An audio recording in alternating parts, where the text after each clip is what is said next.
Hello and what's up, guys and girls? Welcome back to the channel. Before I get to today's video point, I thought I'd let you know what's happening with this. Go grab your coffee because it's gonna be a long ride. Oh, my Corrado can, my sweetie.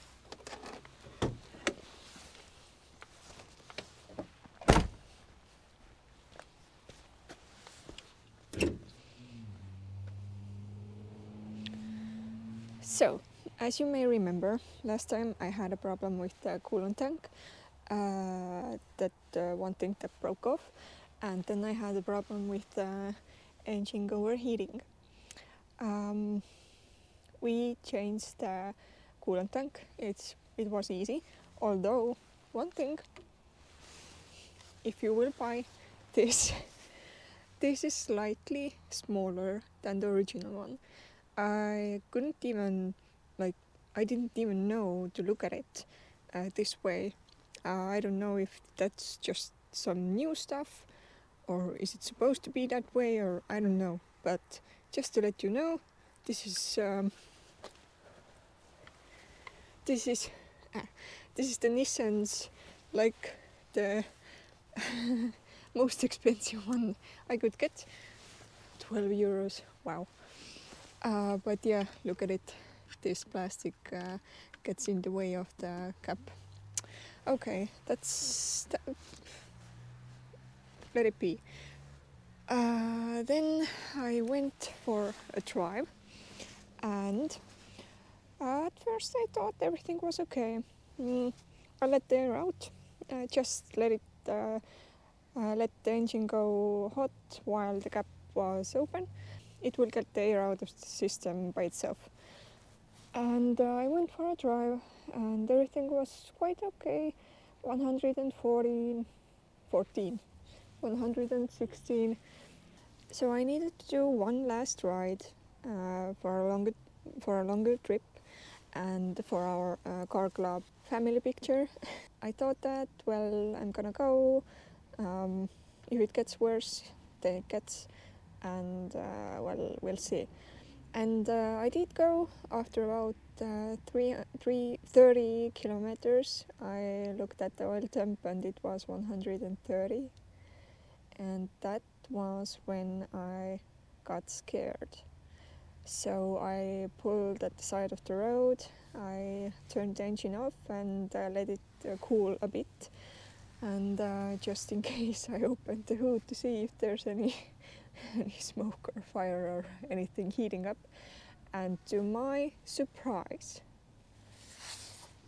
complete surprise, because it's always burning hot, this intake manifold was completely cold. And when I say cold, I mean cold. And it's always hot, always. Like you could fry an egg on that. And the oil temp was 130. Everything else was doing the noise, the scrambling noise or the frying noise on the engine block on the back. Like everything was completely hot, like hot. But the intake manifold was cold to hand touch. So this got me thinking, like, what? How could that be? And what would cause it? Because it can't be the coolant. Or can it? Well, it seemed to be okay.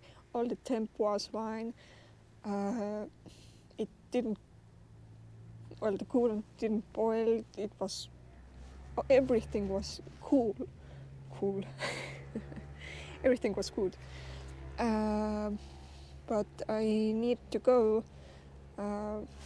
I need to continue with my trip. So I got it down like about 106, I think, after 15 minutes of sitting. And it didn't go up there from there. And so I got my trip done. When I came back, It didn't go above 114. So I don't know. Someone suggested me that under there is like a cooler or oil radiator thing. It's just a little block which oil goes through and coolant goes like over it, a little thing. And someone suggested that maybe that is like not following through, but I don't know. If you have any ideas, then let me know. Everything from the coolant side seems to be okay. Everything on the fan side seems to be okay. The intake manifold cold is not okay. There's something wrong. So that's that. But back to the point of this video, what I don't like about my Corrado. I have owned it 7 years and counting, so you can trust me on my opinions. First of all, and I think this annoys me the most, it's a design fault, I would say. I have 17-inch wheels, coilovers, and I can't get it any lower. But that's not the fault here. The fault here is, if you look, I'll try to get you down here. If you will look, the front is quite low. I'm happy with that, with the coilovers. You can see that I can't I can't go any lower from there. But look at this. What is going on? Basically, I could go under there if I was lying down. So whatever you do with this car to get it lower on the original body, you can't get it lower than that 16 inches wheels. A little bit, but the same goes. The design is weird. It's high in the middle, and the only way to get it like a low, seem to be low, not in reality, is to get side skirts, which I plan. New year, new season. But yeah, that's the thing that has been bugging me since I bought it. Talking about body balance, there's something you need to know if you're considering buying Corrado. It's not an expensive car. I think it's about 10K right now, depending on the condition. But I would say mine is. But what you need to know is the body panels are damn expensive if you could find any. The engine, the wheel stuff, the suspension stuff is all Golf Mark 3, so this is easy. But all the body panels are unique to the Corrado and hard to find and very expensive too. So keep that in mind. Especially Corrado owners know this. The handles are going like warm bread, as we would say in Estonia. Get the air. Also, this window seal is very rare. So if you ever want to get it off and don't want to damage it like I did, then start from here, get this loose, and then pull it out. Like don't you ever try to pull it up, then you get this banana like I have. And also what's hard to find, or was at least, were the fog lights. When I bought it, I had those broken. There's nothing inside in there. It was just completely rust and dust that was in here. And there weren't any to find. That's why I didn't have those. and also now, like a couple of years, someone is refurbishing them or something, and they will cost you about 600 or 800, about that, dollars per pair. So to pay close to 1,000 just for fog lights that I don't ever use, well, you see why I still have them broken. Yeah, that's hard. That's a hard thing to overcome with the build, like with €1,000, dollars, whatever. You could do pretty much anything else than to buy fog lights. Actually, I wanted to name this video 5 things I hate about this Corrado, but I couldn't get this many. So I think I came up with 3.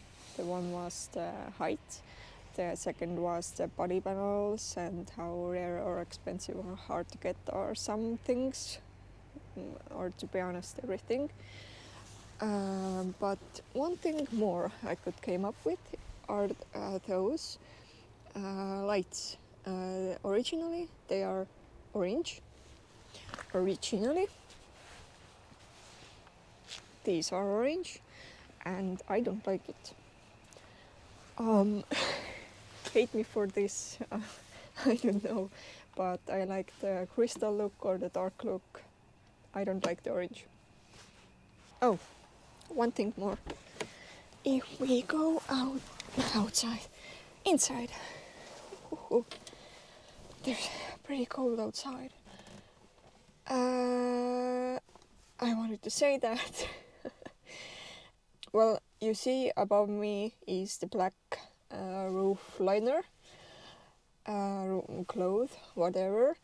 But originally it was like grey, pointless color. So it was the first thing I changed when I got the car 7 years back. This was the first thing I ever did with my car. So it annoyed me. The sun visors also, they were like this grey. That is my painting error. That grey was the original one.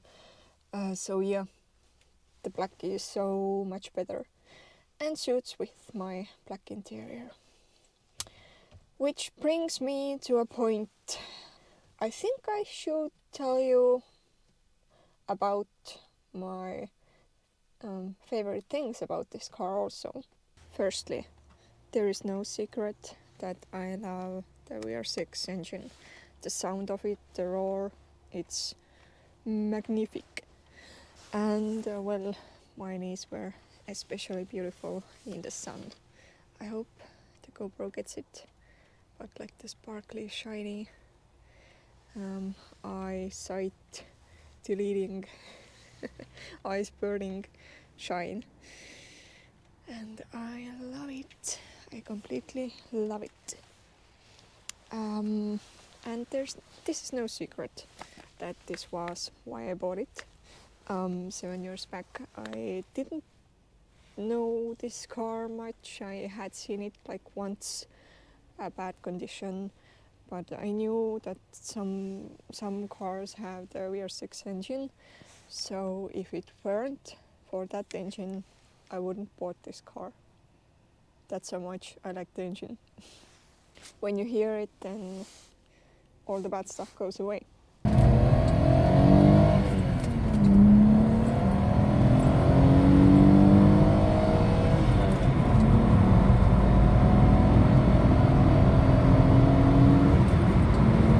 Secondly, the whole car is beautiful. There's no denying in that.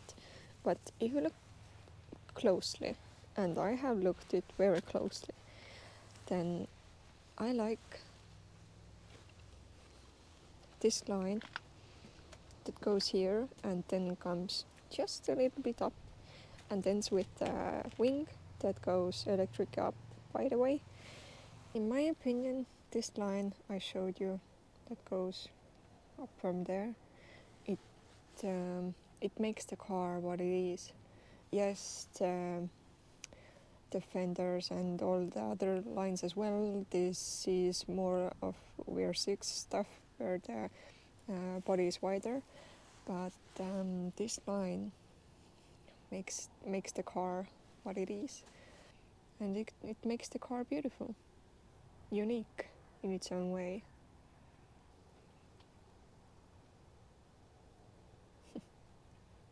I just started to look at it.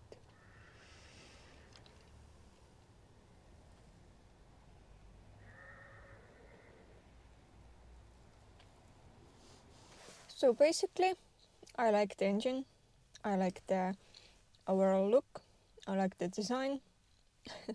So of course I like the interior as well. I think the leather one is extremely cool. I like the black. I like the sporty, supportive seats. I like that the back is designed the way it is. It's a four-seater. If you didn't know, there's only four places to sit officially. The middle one is just soft handrest, and yeah, I love it. If it was a cloth one, I wouldn't. So I must say, I like this Corrado that I have with all the 2.9 VR6, the VR6 body, the black leather interior, the green color. I like this car as a complete. If something would be different, then I would have a different opinion of this, but this is perfect for me. And so, of course, I love everything about this car, except those three minor things, which are changeable, which I've changed already, or I'm gonna start to change. Which brings me to the news that I will start to rebuild my car again. Yes, you heard that right. And if I tell my family about this, that I'm gonna redo my car all over again, even more than the first time around, then I think they thought that I wasn't mentally right. And my stepdad asked me, why would you do it all over again? The same car. And fair question. I would ask the same. But I have a completely reasonable reason. If you look at the car, it costs about 10k, I think mine would, at this condition, minus the faulty engine. It would be about 10k euros. What would I get with that money that I would like to restore the way I would like to restore the Corrado? Keeping in mind the engine, the interior, the overall look, the noise of the engine, and the possibilities of tuning or changing or making it better, and keeping in mind that original is also good. 10k, what would you get that isn't that isn't a BMW? I know E30, I mean, is beautiful car, and some of the other BMW cars are very beautiful, full equipped with their additional things, but it's not my taste. So, what else would be 10k completely, like in and out and engine and everything would be perfect, like the Corrado is? let me know if you can think of any. The only thing that no no no the only thing that came to my mind was the Porsche 944, which is about the same price wise, but well, you have to keep that pretty much original. You wouldn't do any tuning, or you wouldn't do that to that car, so that is not what I'm looking for. But yeah, that would be close, but not my choice.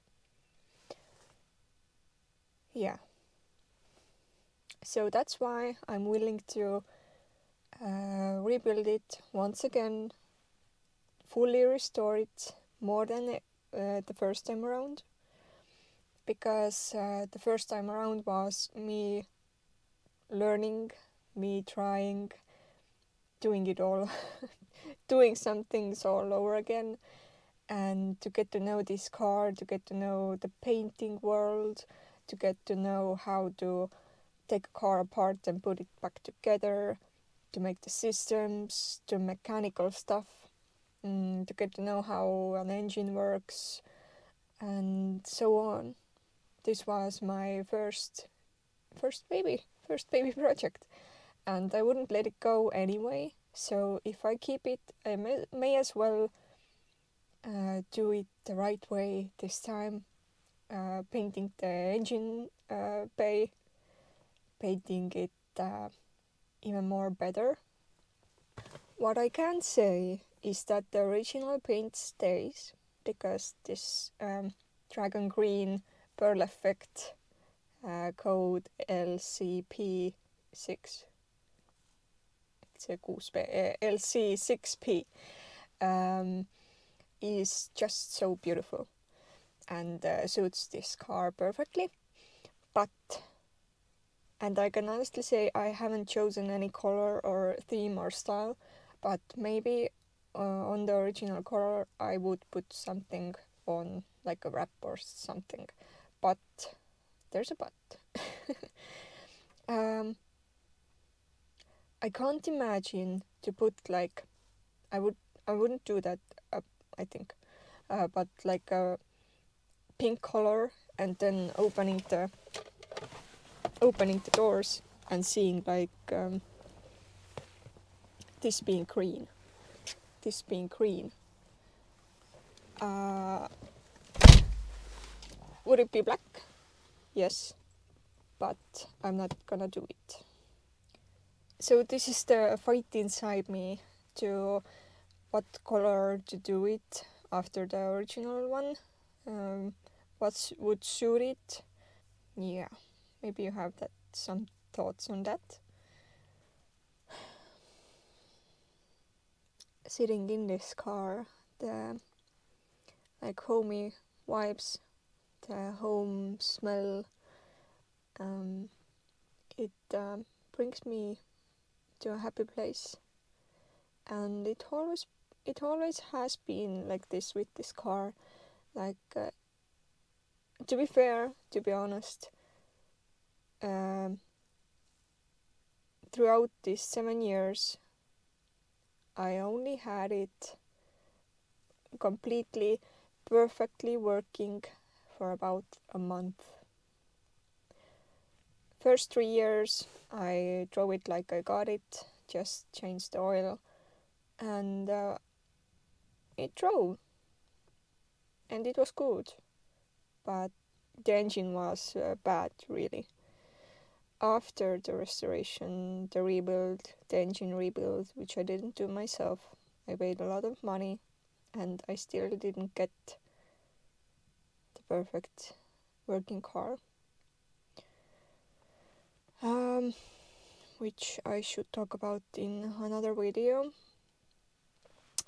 But yeah, I have, after the rebuild, the engine rebuild, I have fought it. Like there's always some problem. It doesn't idle well. It doesn't run well. There's always been some problem, although many parts are basically new. I haven't driven it. I don't rally with it. I don't push the car when it's cold. Yeah, that's sad, but that's part of the project car life. Which brings me to the point I am now. I would want to go on a last ride, but I I started the engine and it idled so bad and it wanted to quit that I think it's better not to go on the last ride. But I really don't. I don't know. There's gonna be sunny days coming, and maybe I will try to get it warmed up a little bit and go for a little last drive to get this feeling before I get it completely stripped down again. Wow, a big winter is coming, and it's gonna be better than ever.